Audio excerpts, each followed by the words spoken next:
Illinois football is bowl-bound and spending New Year's in Florida for the first time since 1999. A bowl was the goal at the beginning of the season, but Illinois football accomplished a whole lot more than that, booking a trip to Tampa. A game in January, no less, against Mississippi State in the ReliaQuest Bowl as Bret Bielema puts Illinois back on the map. And we go back to where it all began for Bielema, a trip to Prophetstown to see his small-town roots and how working on the farm helped him get to where he is today.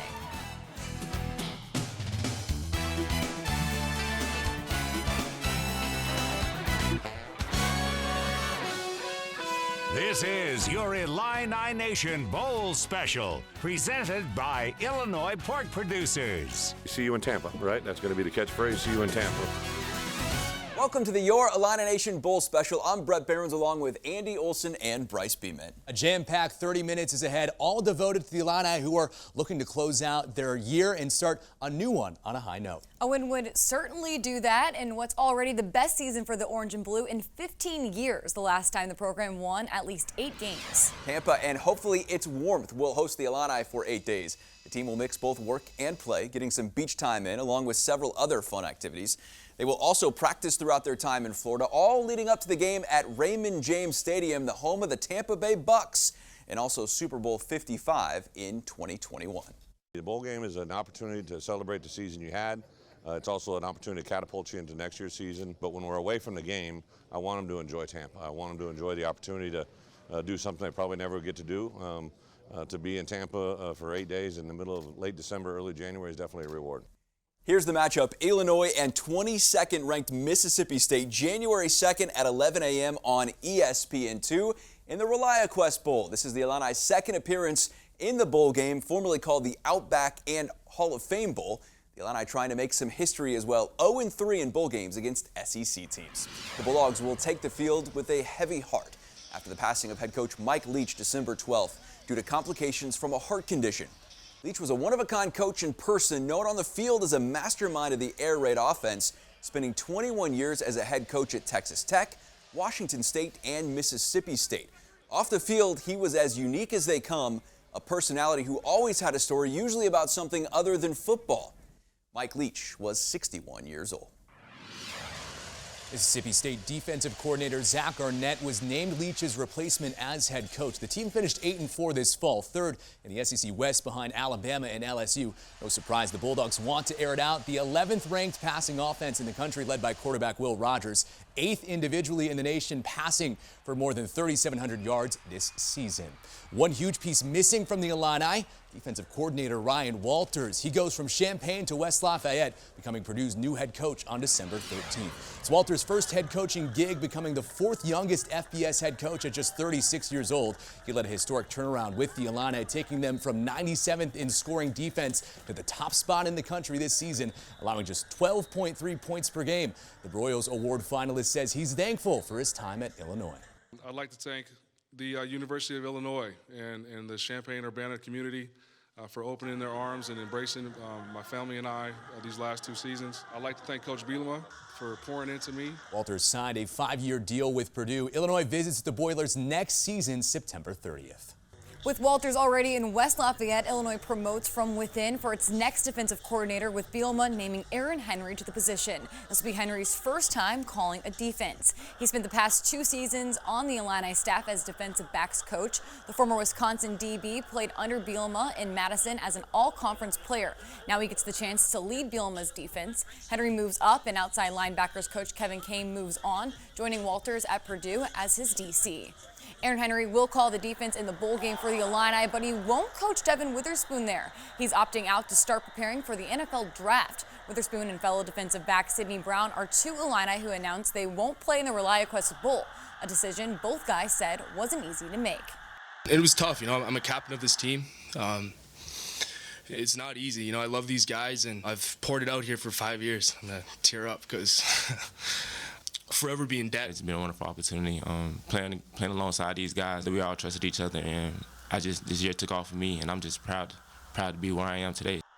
Witherspoon had a historic season, becoming the first Illini consensus All-American since 2011. The cornerback led the nation in reception percentage against and forced incompletions, according to PFF. From a no-star recruit out of Pensacola to a projected first-round pick by several experts, Witherspoon cemented his legacy as the Big Ten Defensive Back of the Year and one of 3 Jim Thorpe finalists for the best DB in the country. Witherspoon, the headliner of the Illini All-Americans, the most in a season for the Orange and Blue since 1993. Offensive lineman Alex Palczewski gets a first-team nod as well. Johnny Newton and the Brown brothers also getting some national love. Yeah, Sydney as a safety, named to first-team All-Big Ten as well, tying for the national lead in interceptions with 6. His twin brother Chase is the 5th Illinois All-American. He's just 55 yards away from setting the single-season record currently held by Michael LaShore. Brown led the Power 5 in rushing yards this season with 1,643 yards, scoring 13 total touchdowns. His 10 100-plus yard rushing games tied for the national lead, with the Doak Walker Award finalist 3rd in the country with nearly 1,900 all-purpose yards. Combine Brown's play with transfer quarterback Tommy DeVito's success, and it adds up to the Illini offense making big strides this season, jumping 42 spots nationally to 70th in total offense. First-year offensive coordinator Barry Lunny Jr., another reason for the improvement, but he didn't pick DeVito out of the portal from Syracuse. The transfer was already in place before Lunny arrived in Champaign. The two hit it off, though, and helped Illinois become a top-half Big Ten scoring offense. You know, our parents did a nice job arranging the marriage, you know, is what it came down to, you know. It's, what is that show?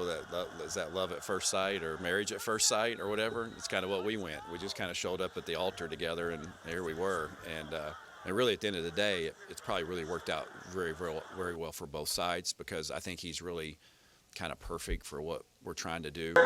DeVito is currently 3rd in the nation in completion percentage at 70%. If he continues that streak in the bowl game, it will break this single-season record.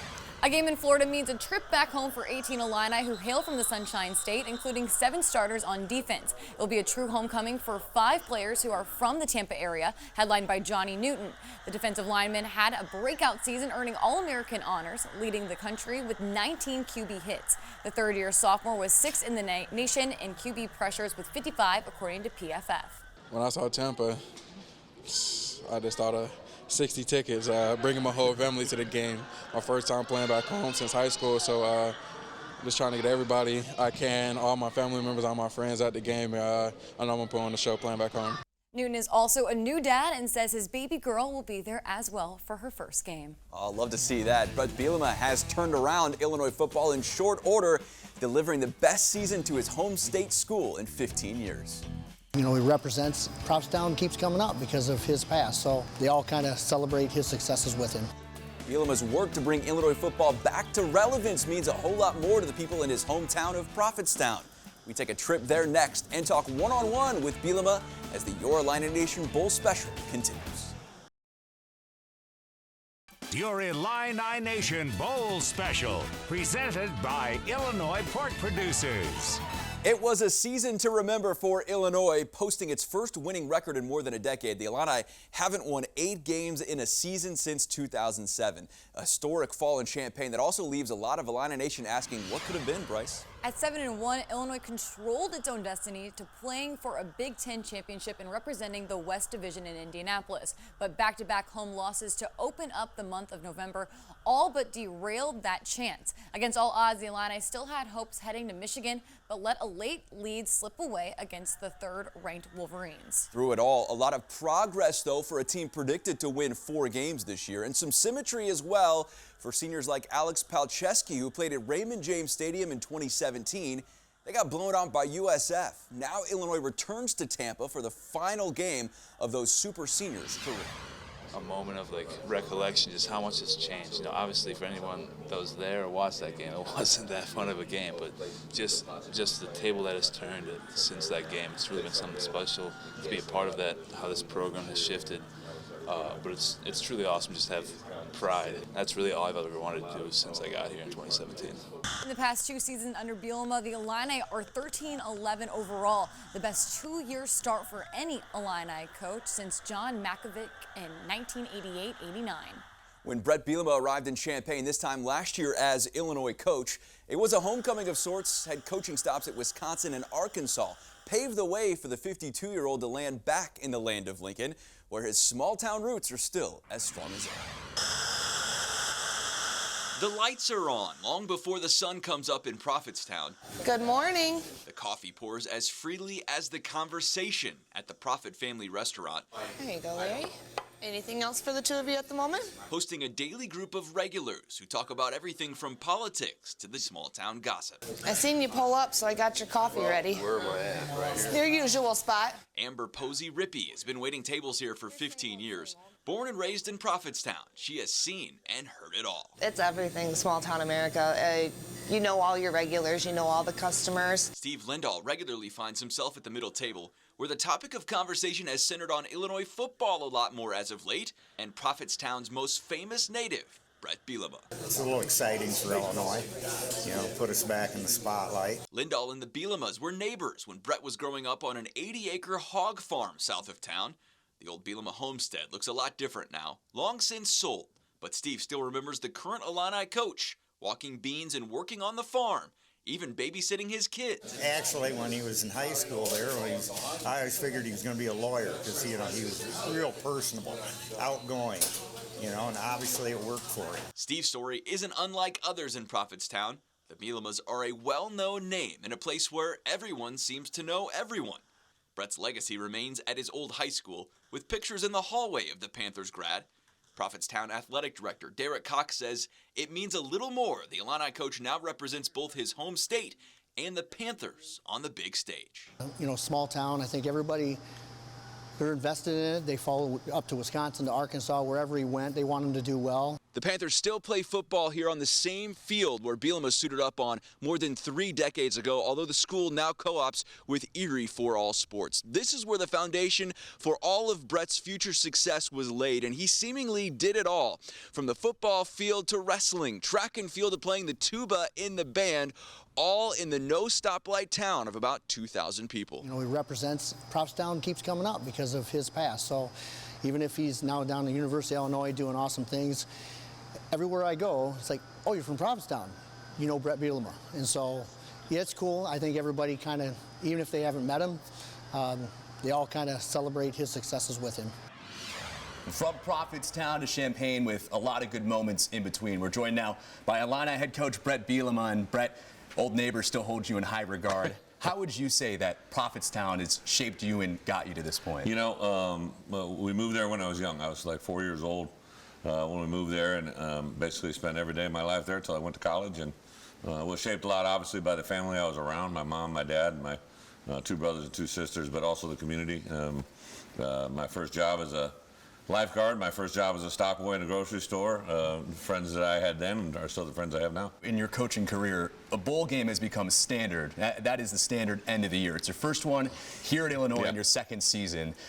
How different and how important is it to have this extra time with the team and to get that reward at the end of the year? 2 different things, right? We got out of the year a year ago, 1 game shy of making bowl eligibility, and this year we were bowl eligible in 7 games, right? So kind of a dramatic change in a short amount of time, but I would think the culmination of becoming bowl eligible really wasn't a big deal in the building. I think the expectation was there, and then the build up to see where we went was a nice little crescendo to play Mississippi State. I think our guys were very excited to play an SEC opponent. I don't think anybody's going to argue with 7 days in the sun in Tampa and a lot of fun events in between. Ryan Walters moving on to be a head coach. I'm sure you're proud of his progress and what he's done after 2 years here with you, but he leaves for a divisional opponent. For you, do you not like that? He knows the secrets inside the building, or does that excite you, having someone you know so well you get to play every year? Well, you're excited for him and his family.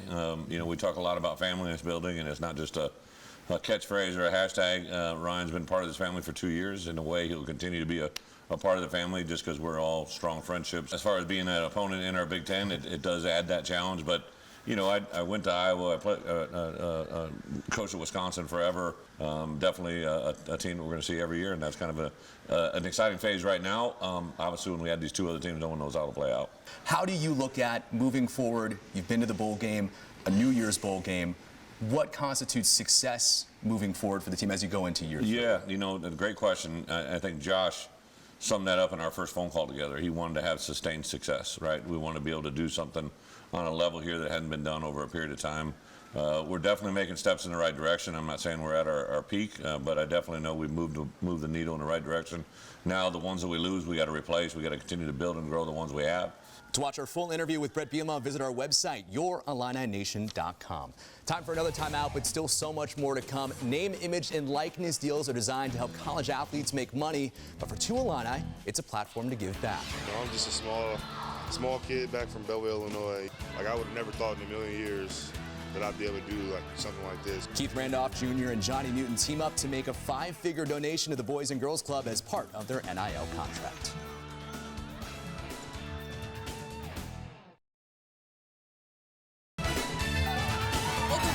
Your Illini Nation Bowl special, visiting with Robert Rosenthal from IlliniBoard.com. Robert, thanks so much for being with us today. Of course. And obviously the Illini are in Tampa, Florida for the ReliaQuest Bowl. Robert, what do you expect to see from the Illini on Monday?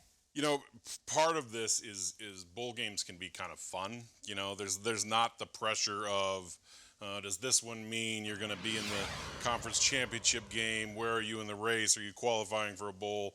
You know, there's just a go out and play football and have fun. Bret Bielema coming in and kind of changing the pace and changing the program of Illinois football. You know, what do you think he has done for this program? If you look at that last game against Northwestern, the fact that the conversation was, oh man, I hope they get this 8th win, instead of your typical, you know, you're 3-8, and well, maybe 4-8 maybe looks better, or maybe you have 5 wins and you're trying to beat Northwestern just to get to one of the minor bowls. To have a winless Big Ten season in 2017, and now in the last 2 years to be 500 in the Big Ten, 4-5 and then 5-4, is a massive leap for Illinois football. So, you know, big picture here, what has been accomplished these last 2 seasons is pretty incredible.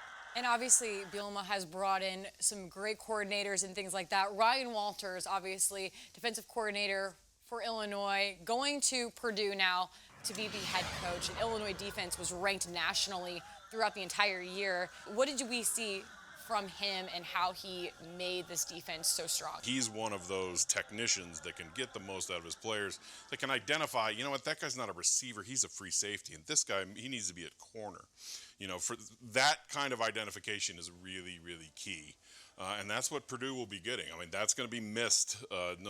You know, wherever this thing goes over the years ahead with Bret Bielema, it's going to be really hard to find a safeties coach, somebody who has been able to identify players like that, and then build a defense around that identification. The last kind of 4 weeks here, the Illini have had a chance to get back on the field. And what do you think maybe they've been working on in these last 4 weeks? Yeah, that's something that Illinois doesn't get the opportunity to do. You get these 3 weeks of extra practices, and you also have a game where, you know, if there's a freshman with the new redshirt rule, if there's a freshman, you want to kind of see what he has, what he's going to bring.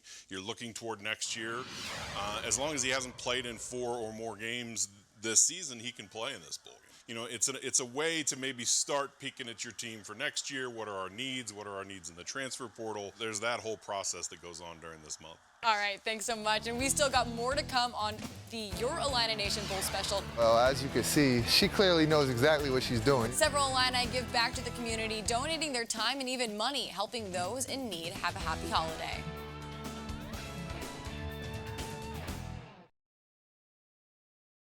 Your Illini Nation Bowl Special, presented by Illinois Pork Producers. Holiday season is all about giving back, and the Illinois football team is no exception.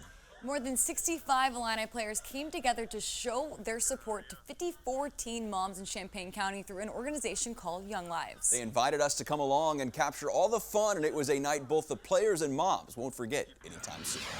Well, as you can see, she clearly knows exactly what she's doing. You see the cart. I had no idea what to expect, and it's blown me away. The players have loved on my girls so well. This is a new experience. It's a new experience for me. Yeah, but he's definitely good with babies. Young Lives is a ministry to teen moms in Champaign County, and my girls and their babies and our Young Lives mentors came out. They got to be paired up with an Illinois football player and go out and have a night of shopping and fun. Where you going? Where you going? I was excited to come.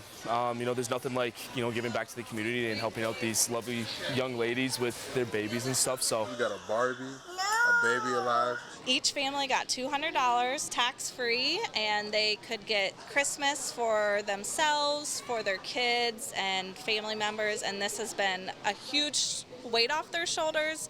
They didn't know how Christmas was going to come together, and by the grace of God, this night happened, and we're just so thankful. I think you got the best card out of everybody. I'm not going to lie. It was kind of surprising. Like, when she told us that we were going to be shopping with football players, I was like, oh, football players. They have children of their own. Obviously, I don't, so it's kind of a new experience to me, walking through the aisles that I usually don't walk through, and seeing the prices. You know, some things are expensive. You know, I'm looking at diapers and wipes, and I'm like, hey, it costs to have kids on it, but it's been awesome. Tommy, he was cool. Did you get it all? Oh, we got it all. He helped me pick out a present for my little sister, because I didn't know what to get her. Well, it's a testament to Coach B giving us the opportunity to come out here and him providing everybody here with the opportunity to shop and, you know, get a little head start on Christmas. So, but again, it's nothing. I wish we could do this more often, and hopefully this is something that just keeps reoccurring in the future. Illinois head coach Bret Bielema and his wife Jen paid for the entire tab for the night, $10,000+ as a way to give back to the community. Great to see so many Illini players at the event. More Illini giving back this holiday season. Defensive lineman Johnny Newton and Keith Randolph Jr., the duo known as the Law Firm, partnered with their NIL supporter Harrington Law to donate $5,000 to the Champaign Boys and Girls Club. Harrington Law donated $100 for every sack the Illini defense recorded this season, 28 in all. Proceeds from Law Firm shirts were also part of the donation, all going to help kids have a safe place to go. Just coming in here, looking around, seeing all the kids with, you know, shirts that have my name and his name on it. It just shows like that all the hard work that we've done, you know, is paying off, and giving back to the community is always a great feeling. Illini hoping for a lot of good vibes come game time. Kickoff January 2nd at 11 a.m. Central Time on ESPN2. Both teams 8-4. Mississippi State ranked 22nd in the country, playing in their 13th straight bowl game dating back to 2010. Illinois has played in its 5th bowl game in that same time. That'll do it for the Your Illini Nation Bowl special. For Andy Olson and Bryce Beeman, I'm Brett Behrens. Enjoy the game, Illini Nation. Good night. This has been your Illini Nation Bowl special, presented by Illinois Pork Producers.